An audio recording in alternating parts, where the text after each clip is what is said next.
NCERT numerical है ना, इन text का क्वेश्चन है, इन टेक्स्ट क्वेश्चन 2.1। ये क्या लिखा हुआ है, इन टेक्स्ट क्वेश्चन 2.1। तो क्वेश्चन क्या है, कैलकुलेट मास परसेंटेज।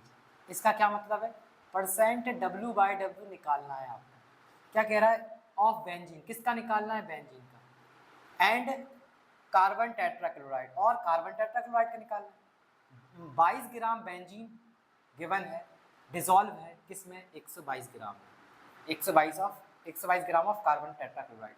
यानी एक सॉल्यूशन है जिसमें 22 ग्राम आपका बेंजीन है C6H6 और 122 ग्राम आपका CCl4 है, और मास परसेंटेज पूछ रहा है। तो मास ऑफ बेंजीन गिवन है कितना है, 22 gram. Mass of CCl4 carbon tetrachloride भी गिवन है कितना है, 122 ग्राम। मास परसेंटेज बेंजीन का निकालना है, तो बेंजीन का निकालते हैं।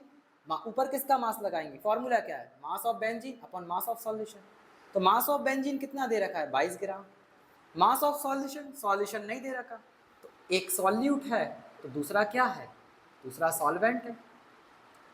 भाई जो कम होता है वो सॉल्यूट होता है, जो ज़्यादा होता है वो सॉल्वेंट होता है। दोनों को ऐड कर दो तो कितना आ जाएगा, 144। इन दोनों को जोड़ने पर मास ऑफ सॉल्यूशन निकल आएगा कितना, 144। 144 मल्टीप्लाई कर दो 100 से। तो भाई इसको जब आप काटोगे, इसका मल्टीप्लाई कर देते हैं ऊपर 2200, नीचे आ जाएगा 144।